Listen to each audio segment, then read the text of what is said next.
And not to mention that for most of us, the education that we kind of got did not prepare us for like the skills that are required in the current job market. Hi guys, welcome back to this channel. My name is Zainab. If you're new here, on this channel we explore tools and strategies to help people in their 20s live more fulfilling and happy lives. In this video, I will discuss how to start or switch to a new career in your 20s. If you recently graduated and you have a particular role in mind, but you don't know how to move from where you currently are into the job role that you want, then keep on watching. First, I would like to say that it's very possible to change career paths in your 20s. In the industrial era, things were pretty straightforward. You go to school, you graduate from school, you apply for a 9-to-5 job, you work in that, career path for like 3 to 6 decades depending on your choice. You retire and that's it, you've lived a good life. Now things are different. There's the emergence of the remote work culture. Early retirement is a thing now, and then entrepreneurship and tech startups are the order of the day.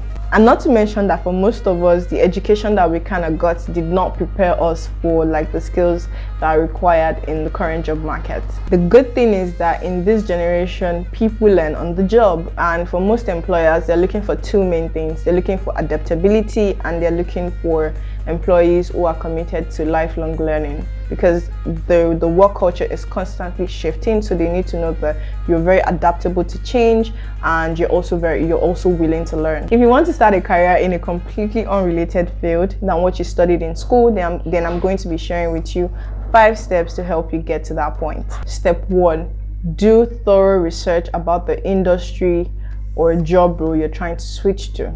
Here are a couple of pointers to guide you in your research. First, you want to find out if the job is in demand, if the role you're trying to switch to is in demand. You don't want to spend so much time switching to a career and then you realize that there isn't so many job opportunities for that particular role. You also want to research what the average salary is.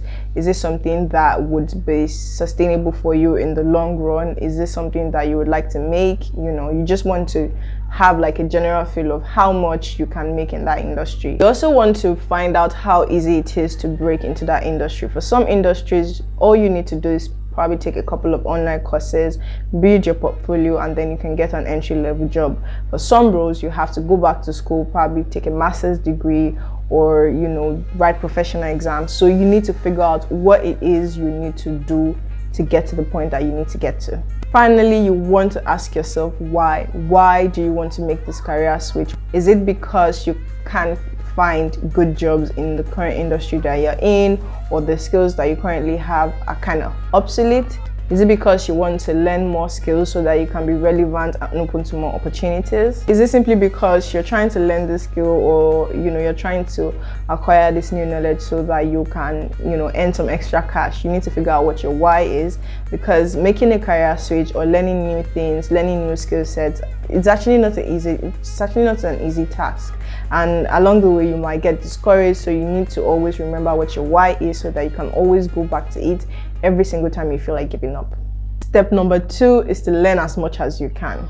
If this is something that you can learn on your own, that's fine. There are a lot of free resources online that you can start with. We have platforms such as edX, Coursera. You also have YouTube. So consider exploring the free resources first before you move on to paid resources. Another tip for learning as much as you can is to find people already doing what you do and kind of like build a mutually beneficial relationship with them. The key word here is mutually beneficial. You don't want to seem like a pest, so make sure that you're also giving something in return in this relationship. Ask these people questions about their journey into this career, what challenges they currently face, what resources you can use. Honestly, like the best information that you're probably going to get is from people who are already doing what you want to do. My final tip for learning as much as you can is to give yourself a time frame. Don't just say, oh, I want to make a switch into this career, and then there's no structure to guide you and keep you in check and keep you accountable. So give yourself a time frame. Say in the next 3 months I'm going to learn XYZ, and then I'm going to just keep myself accountable, because if there's no time frame, you might actually find that you're just extending and you're just stalling all the learnings that you're supposed to do. Step 3 is practice what you have learned. There is this beautiful quote I learned like when I was in my early 20s, and which was that Knowledge comes from action, not thought. And the idea comes from the fact that, like, you might think you know something, but until you lay your hands on it, until you practice, until you like kind of like take action and do those things, you actually don't know how good you are. So you need to practice. You need to sort of like build your expertise. One way to do this is to make actionable goals. Set quarterly or monthly goals and create tasks and challenges that you can take to, you know, sort of help you grow. This will help you improve your expertise, and it's also going to be very useful when you start applying for jobs. Another thing that you should consider doing is build a portfolio. This is going to really help you when you're applying for jobs. Your portfolio does not have to be very robust, because the truth is, entry-level jobs, nobody expects you to be an expert, and chances are that in your entry-level role, you're going to have a supervisor, especially if it's a very structured company. What employers really want to know is that you've actually made effort, you've tried something. They want to see that, you know, that drive in you, that you're very open and willing to learn. Finally, you should consider applying to some short internship roles that would help you to gain some work experience that you can showcase to potential employers. Step 4 is to now start applying for jobs, start applying for roles. Don't wait until you're perfect before you start applying for jobs. Truth is that nobody is perfect on day one. A good tip to apply for jobs is to let the people around you know that you're open for, you know, entry-level job. Chances are that like the best job recommendation will come from people in your circle. Also consider leveraging your connections. Having someone speak for you can be like a game changer in your career trajectory. So don't be shy, don't feel somehow. If you have a connection that you can leverage on, do leverage on that. Another thing to consider when applying for jobs is to design a CV that is tailored to the specific job role that you're applying for. If you don't have internship or so much work experience, that's fine.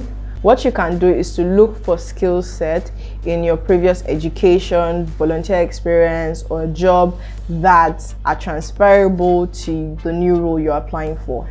One way to do that is to research the skill sets that are required in the job role you're applying for and tailor your experience to suit that.